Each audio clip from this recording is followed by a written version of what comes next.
Come in. Welcome. I'm E.G. Marshall. Welcome to the world of terrifying imagination. To the fear you can hear.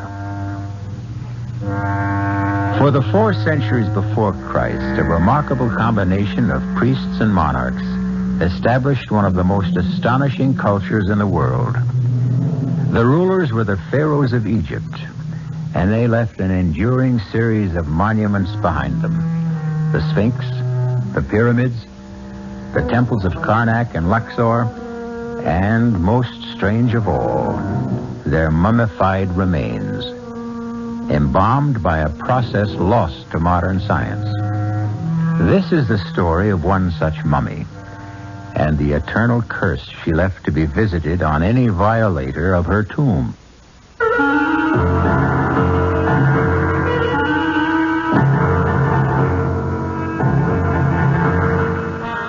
Our mystery drama, The Pharaoh's Curse, was written especially for the Mystery Theater by Ian Martin and stars Kim Hunter.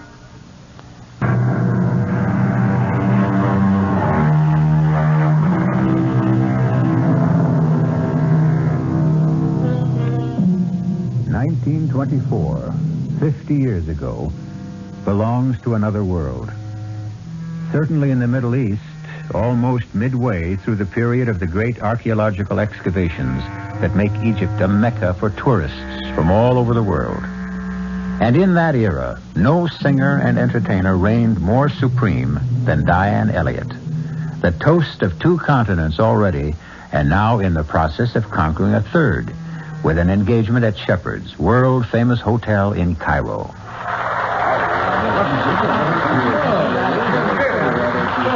You will sing again, Miss Elliott? No, really. 5 encores is enough. Never enough with you. Asking for anyone is already too much. Of course, you must be tired. I know, but I don't want the audience to be. If you'll excuse me. Would you excuse me first?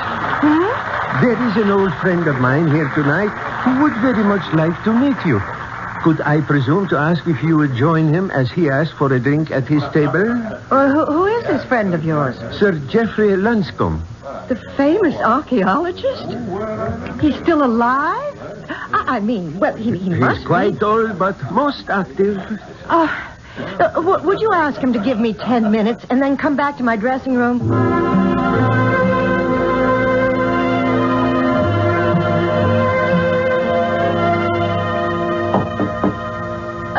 Just a moment. Come in. Miss Elliott. Sir Geoffrey? Guilty as charged. Oh, dear. Did I sound forbidding or something? No, not at all. It's just that I feel I'm intruding. Oh, not at all. I hope you'll excuse me, though. I've started changing because tonight's the end of my engagement here, and I have to start packing. Well, then you'll be leaving Cairo. Well, no, not for a few days. I hope at least a week. I've wangled a little gap between engagements because I want to do some sightseeing. Good, excellent. That makes it so much easier for me to ask what I want to ask. It's amazing. What? You, my dear. With your robe pulled tightly around you and your hair swept back so severely from your face. Yes. Absolutely amazing. Let me tell you why I'm here. Have you ever heard of the Princess Haseeba? No. Well, it's not too surprising. She was, you understand, a little before your time. Approximately 4,000 years. Haseeba, the gazelle-footed trailer of perfumed musk. Haseeba, the doe-eyed, radiant perfection of the 3 worlds. I thought you were an archaeologist, not a poet. Oh, not I, my dear. That's Thotmes V, her husband, the pharaoh. And he was right. She was, until then at least, the most exquisite woman who ever lived. And when she died, at 19, the pharaoh was so crazed with grief that he stripped himself of all his wealth and turned it into jewels with which he filled her burial casket to the brim. She was buried with all the honors of a pharaoh, and the door to her mastaba sealed forever with an undying curse. The mastaba? The burial chamber. And the curse? This chamber holds the jewels of my kingdom. Jewels beyond number and one beyond all price. Who breaks this seal forever seals his doom. He will walk no more among the living nor find his way among the dead. You almost make me believe that. And I almost believe it myself. Perhaps it's why I've taken the liberty of coming to you. I don't understand. Oh, why should you? Let me explain. 15 years ago, I discovered the small pyramid that covers the burial chamber. 3 times, on different expeditions, we have excavated with no success. This time, we have managed to isolate the mastaba itself, in spite of every kind of miserable luck. Cave-ins, men injured, crews deserting. But at last, within the next few days, I'm convinced the entrance will be found. Oh, how exciting, how wonderful for you. And Haseeba, I hope she isn't a disappointment. Was she really so beautiful, do you think? Incredibly. Her face shamed the shining sun, and the day was lit up by the light of her countenance. You know, you sound as though you'd actually seen her. I have. You have? Oh, yes, my dear. For every description fits you. Well, Sir Geoffrey, I'll have to admit that's about the prettiest compliment I've ever been paid. And the truth. Now, look. What is it? An ivory miniature of Haseeba, hand-carved. How beautiful. Exquisite. Isn't it? But perhaps now you can see, Miss Elliot, why I can easily believe in reincarnation. It's why I asked to meet you. I've devoted the best part of my life to unearthing this tomb. And I've come to be afraid of a curse and to believe profoundly in the power of good omens and luck. I need that luck. But I think I found it. I know you are my luck. Well, how can I help you? Come as my guest to the diggings for a few days. Open the chamber for me. I think your touch will ensure success.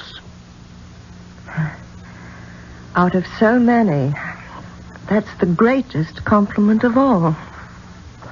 How can I refuse?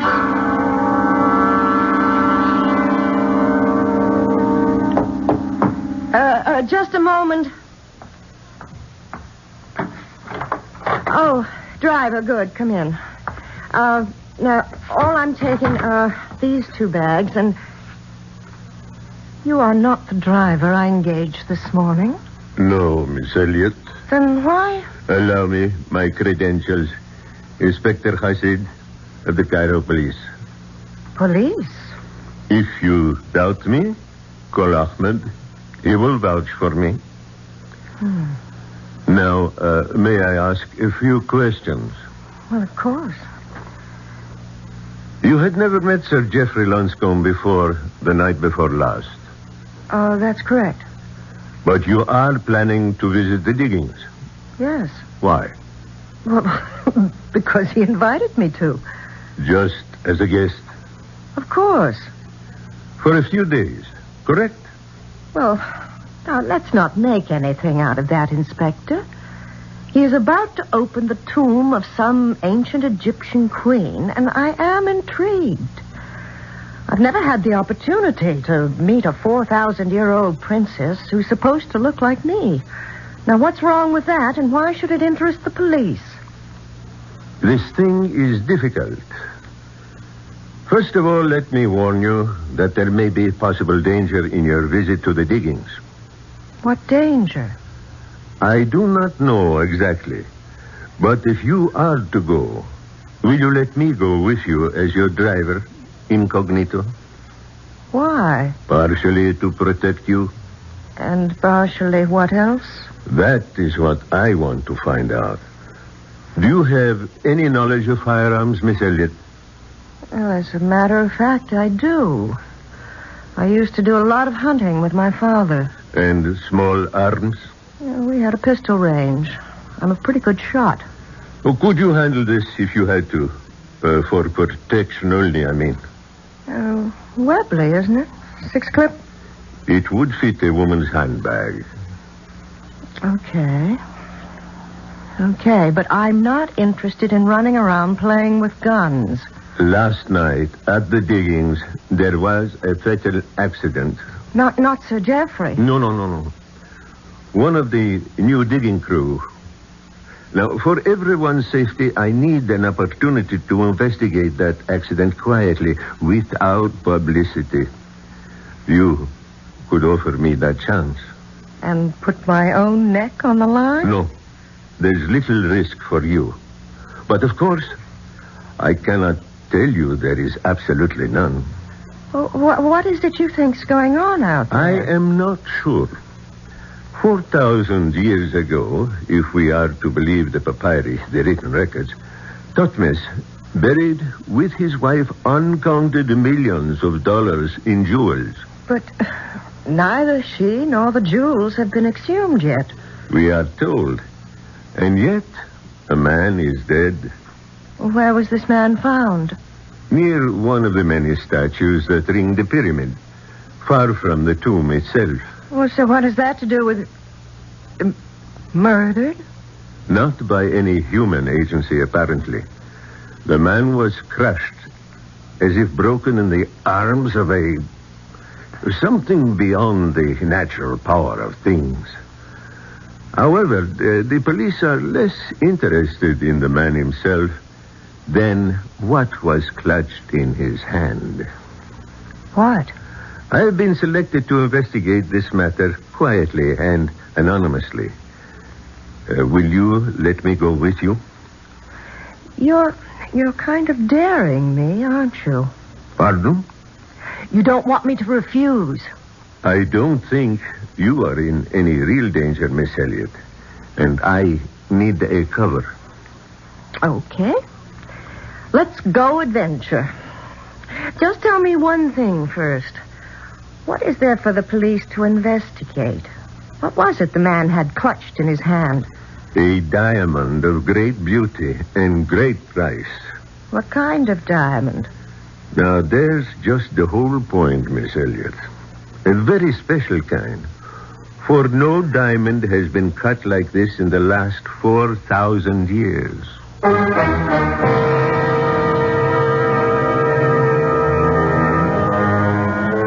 A tomb sealed fast for 4,000 years, where a princess lies in a coffin filled to the brim with precious stones of incalculable value.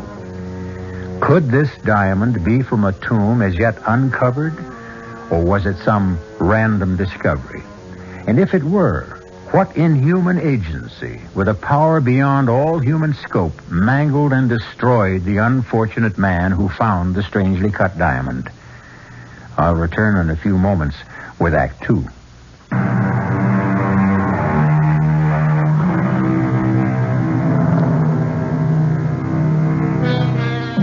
Southwest from Cairo, riding across the hot white desert sands in the jeep driven by Inspector Haseeb, a tulle scarf bound across her mouth and nose against the stinging sand, Diana Elliott wonders what whim drove her to this strange adventure. And then, to herself, honestly, she admits what it is. She is tired of the never-relaxing discipline of her life, the touring, the center of applause, the sense of being trapped. Suddenly, she is a free soul, off on an uncharted adventure, ready for anything that comes her way, as long as it is new and different.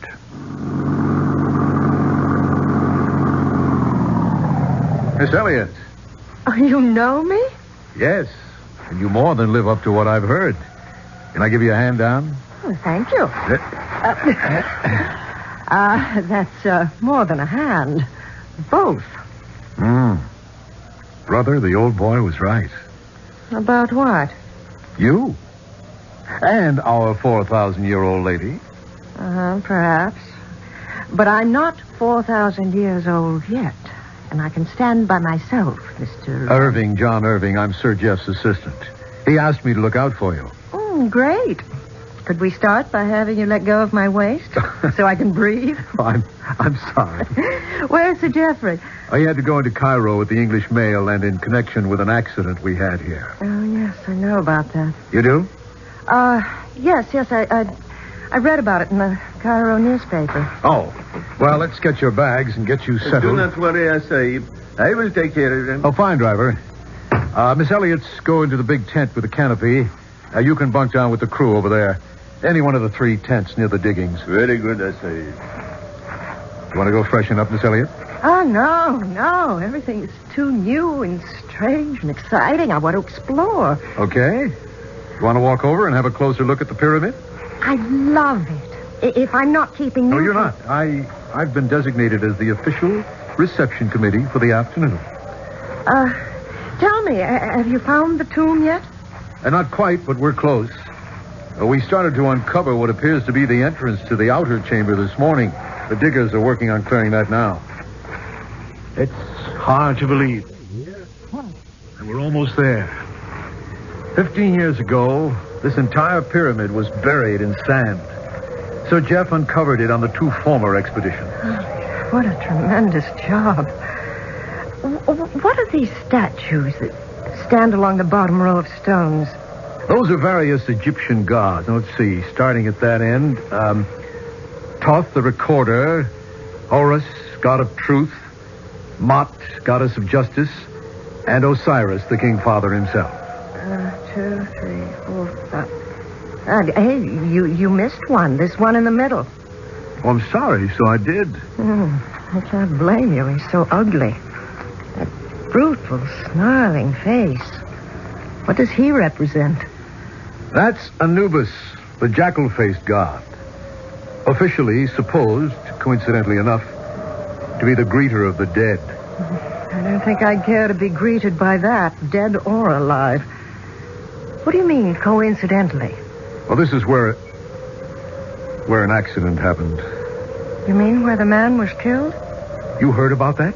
Who told you, Sir Jeff? No, it was, my driver. Oh. Bad news travels fast in this country. In any country. Ooh, what a cruel, bestial face he has. What does greeter of the dead mean?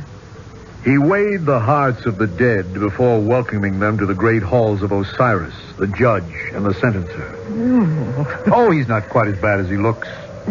Do tell. I think I'll have that hand down now. Oh, here you are. Watch it! Quick! Behind the statue. Let me shield you.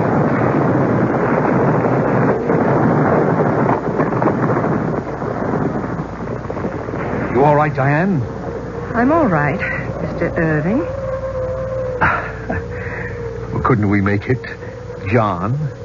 I called you Diane. So you did. It just slipped out. Did it scare you? If you mean the explosion, of course it did. Dynamite. What was the dynamite for, John? That's just what Sir Jeff's going to want to know. He's going to be hopping mad when he gets back. Damn that Sargon. Who is Sargon? Our esteemed Egyptian colleague and so-called archaeologist who's been gumming up this expedition ever since it started. Gumming it up? Yeah, he resents all outsiders who come here on what he considers his territory. Well, you can't blame him, I suppose. It's his country. But just the same, the guy's pretty hard to take. For some reason, he wants that tomb to remain sealed. With that dynamite he set off, maybe he's just gotten his wish. Now, come on. I'll see you back to your tent so I can go find out just what damage has been done.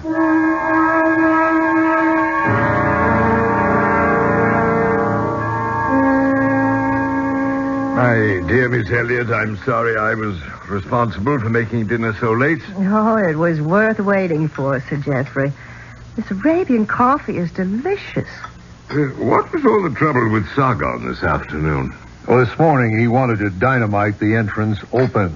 I said we should wait till you got back. I knew you wouldn't go for it. My God, if we had a cave-in, the whole tomb would have been reburied. To say nothing of the possible damage to inscriptions inside. So? Well, he got so red-necked about it, I told him he could set the charges in case. Oh, that was foolish. I know, sir. But I never thought he'd be pig-headed enough to set them off on his own hook. That is it, Oh, Sargon, my dear fellow. Come in. Join us in coffee. I do not break bread among my enemies.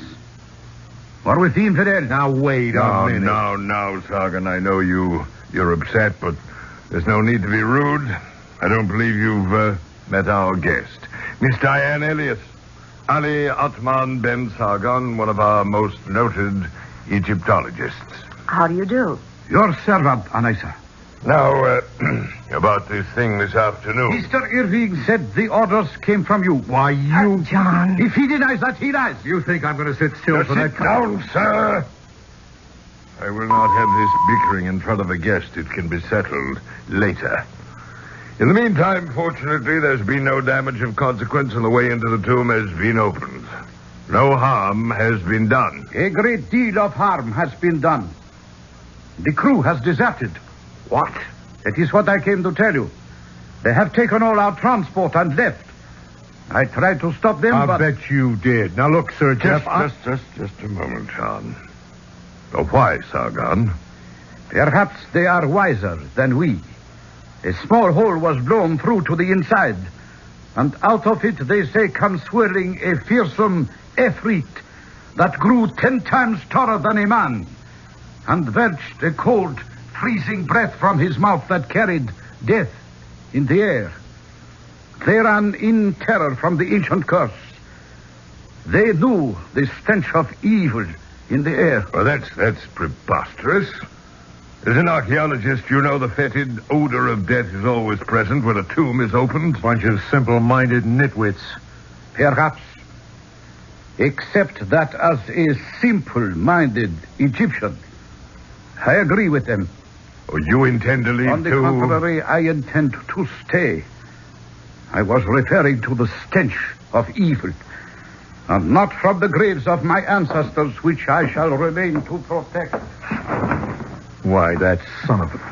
You're going to let him get away with that? John, I'm sure it was a misunderstanding. Bear with me, please. Tomorrow may be the end of a long, long dream. And let me go and pacify poor Sargon. You intend to open the tomb tomorrow? Well, the main breach has been made. I'm hopeful it can be managed. Well, then we must have the press here. I'll go into Cairo tonight. The men have taken the trucks. There's still Diane's Jeep. If I may borrow it? Well, it's not really mine. It's my driver's. Well, whatever you decide tomorrow will be an exciting day. I shall hope, Miss Elliot, to introduce you at last to your long-dead image. This must come to pass, for I still believe in you as my good luck. John, you'll see Miss Elliot to her tent? Of course, sir. Till tomorrow, then. Good night, sir. I'd still like to have it out myself with that surly... Look, let Sir Jeff handle it, John. I want to drink in this strange night. The atmosphere? Or the general excitement? Both. Everything. The air, the place, the time. That enormous red moon. What makes it like that? Sand, suspended in the air, filters the spectrum. Such a lot of sand. It's a whole lot of moon. So quiet. The air is heavy. Sleepy? No. Don't go in. Stay with me. That might be really dangerous. Why don't we grab the Jeep and go into Cairo? We can't use the Jeep. Why not? It belongs to an inspector of police.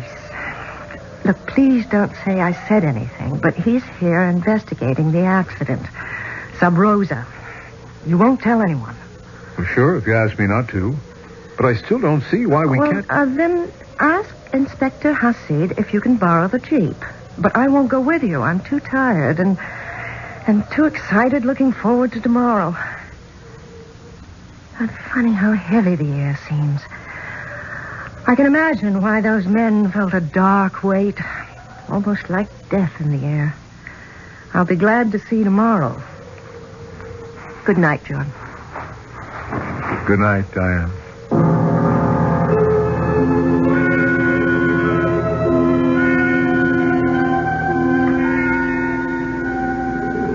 Diane? Diane? What is it? Are you dressed? Can I come into your tent? Yes. I was just starting to go to bed. What is it?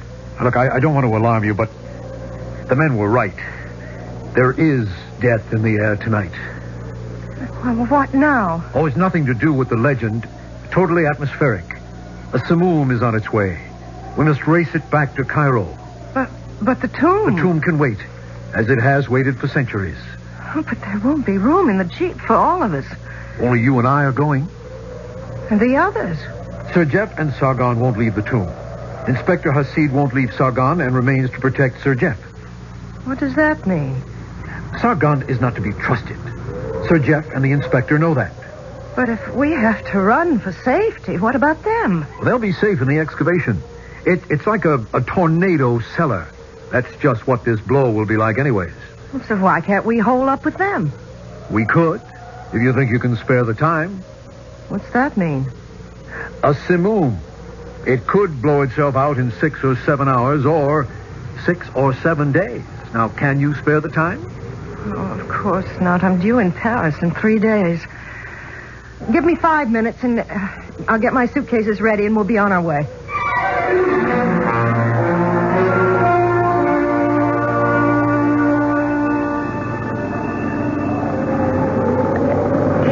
It's getting worse, isn't it?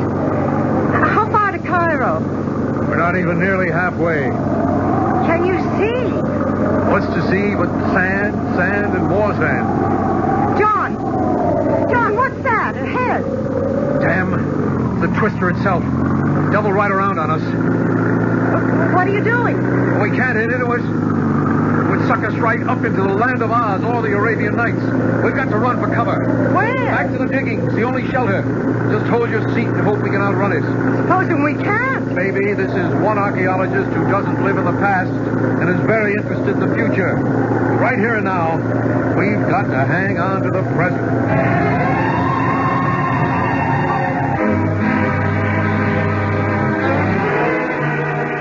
Whatever the effectiveness of the ancient curse, it seems the fates conspire to bring Diane Elliott and John Irving back within its range.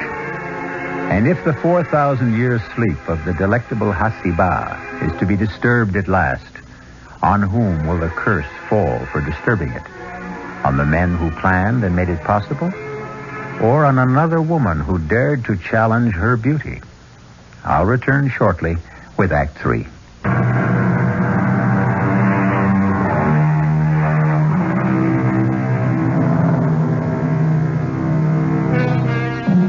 In the outer chamber, shielded from the wild gust and the roar of the simoon raging outside, Sir Geoffrey and Sargon have isolated and almost cleared the door to the mastaba itself.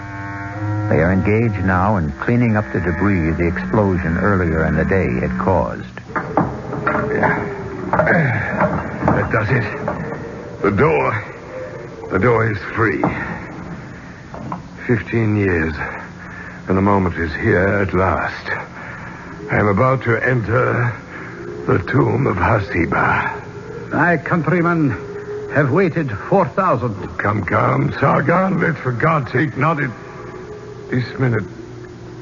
What is it? There's someone coming. The dead are arisen. But it would be silly. It's from the outside. Why, it's Miss Elliott. The bad penny and companion.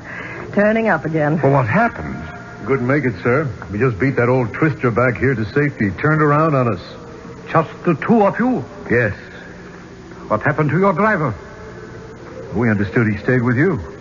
We have not seen him. We thought he stayed with you. Oh, he probably took off with the rest of the crew. Are you all right, Miss Elliott? Oh, yes. Well, then let's forget the elements, the momentary inconveniences and everything but the incredible, the marvelous, the unbelievable moment that lies ahead of us. We're about to enter the tomb of Haseeba. But the storm... The storm will blow itself out. We are lighting candles to illuminate centuries of the past. Come, John, Sargon, help me push open the door. I do not care to see the tomb opened. I am not surprised. Inspector Haseeb. Yes, Miss Elliot. Inspector? Yes, Ali Altman Ben Sargon. Inspector Haseeb, with a very sore head where someone knocked me out. To deny me the sight of the tomb and its contents. By all means, let us open the door. I am not asking but commanding with this gun. Let's go, Sargon.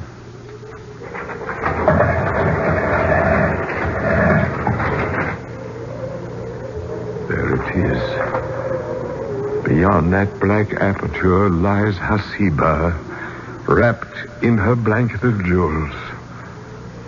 Who shall be first to enter? The right is mine. The right is Sir Jeffrey's. Don't make me use my gun. This is a moment I dread as much as I desire. Who knows what lies in that dark cave?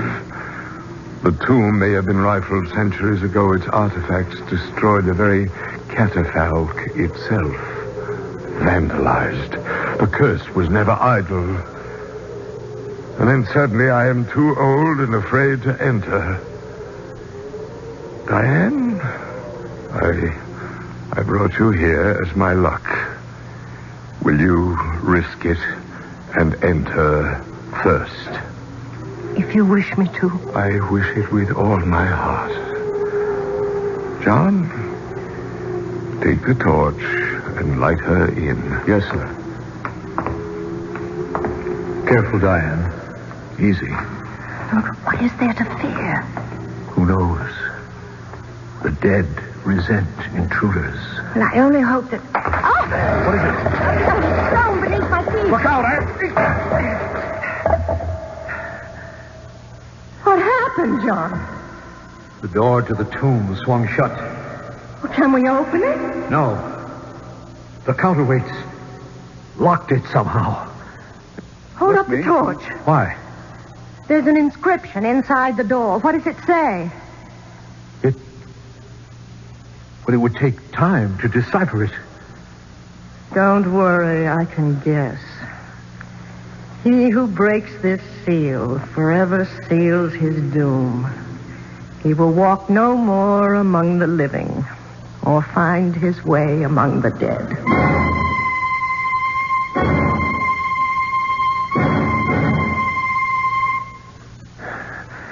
It's just what I was afraid of. Hopeless. The door can't be budged. What happened? The stone you stepped on, designed to trip the counterbalancing rocks and lock them. To get the door open now, they'll have to blast. So that was Tophne's ancient curse. It's pretty effective. Look, hold up the torch, John. Is that better? Yes. It's not a very large chamber. No. In the center there, is that... Yeah. That's the catafalque. Haseeba. Can we look? Why not? Poor little princess. Poor little rich girl. So young. Can we open the sarcophagus? I don't know. Somewhere there should be... Well, let's see. Ah, here. It's too heavy. As far as I dare slide it. Such a big coffin for such a little girl. But she is lovely. The face is only a death mask. Where are the jewels, John? The jewels that filled the casket to the brim. That's right. Evidently, old Tophmus regretted his generous impulse and sneaked in later and pinched his fabulous fortune. How? I don't know. What's the matter with the torch? I'm afraid it's going out. Well, can't we light it again? No. Lack of oxygen. We've got to get out of here. Haven't you any idea how? The catafalque itself. Let's have a look. But how? Where? It's just a simple box. Except here, at the foot of it. Carved in bas-relief. Oh, wait. Let me hold the torch close. Yeah, that's better. What is it? That face. The god you showed me outside the pyramid. With the jackal face. What's his name? Anubis. Greeter of the dead. But he has another name. The opener of the ways. Diane, maybe this is it. Press it. Try it. Yes. The opener of the ways. Oh. Smell that, Diane. Fresh air. Look at the torch light up. And there are steps beneath. We're free. I wonder, John. I wonder.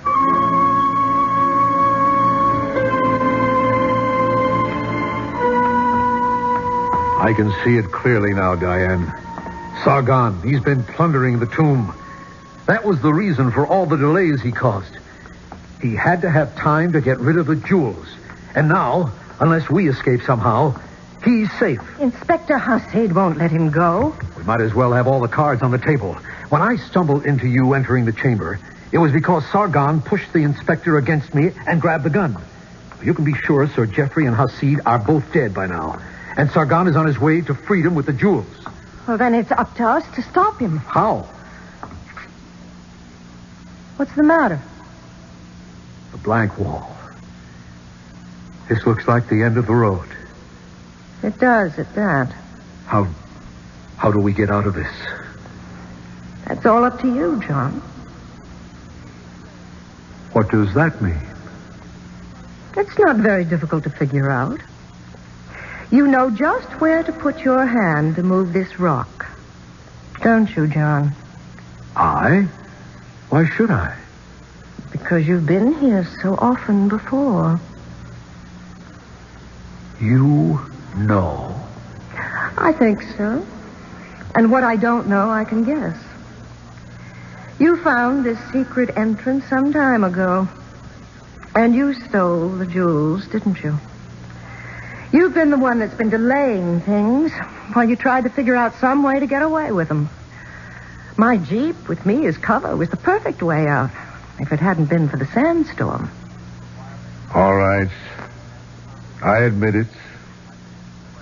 Which leaves you with two choices. Which are? Stay here or come with me. Diane, I am more than a little in love with you, and I promise you there's a fortune packed in your Jeep that could make us able to live like Thutmose and his queen Haseeba. In your luggage, it could easily be smuggled out of the country. Half of it, all of it's yours, if you share it with me. And if I don't? I'll have to take my chances alone, which includes, unfortunately, leaving you shut in here where you can't blow the whistle on me. Two choices, What else? This. What? Gun? Where did you get that? From the inspector. And don't think I don't know how to use it. Are you ready to open the door now? Suppose I just refused. The torch is beginning to burn low again. That means we're running out of oxygen, doesn't it? Okay. You win. Here, catch it.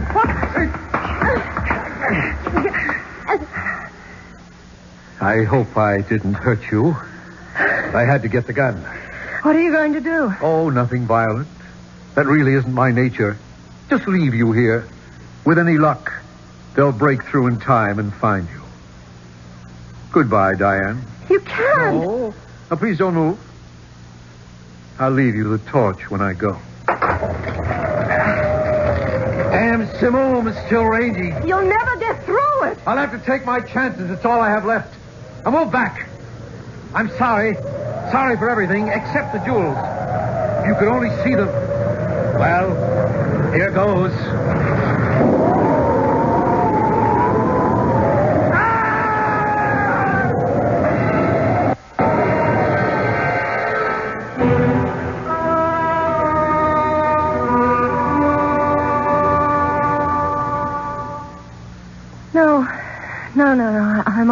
You must rest, my dear. There's time later. No, I want to finish telling you. He was leaving, and he had started the door or the statue base that closed the secret entrance, and then suddenly the wind was too strong, and he fell back and got caught in all those tons of stone, just like the other man. I would spare little pity on him, Miss Elliot. The other man was my brother. Sahib Irving thought he had killed me just as successfully. But I don't understand. Why did he start to come back? His return was involuntary. What do you mean, Mr. Sargon? He underestimated the enduring power of an ancient curse. He was returned to his fate. So the curse was a real one, after all. He will walk no more among the living, nor find his way among the dead. But, thanks to you, Miss Elliot, the ancient gods are satisfied, and the lady of whom you are a reincarnation will also be reborn.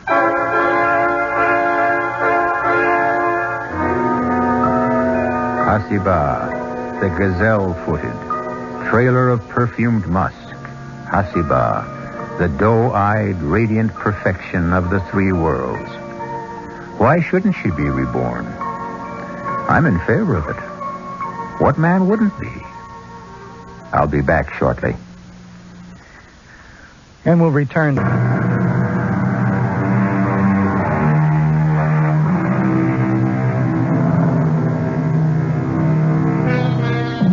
It was Nathaniel Hawthorne, one of our American greats, who said it.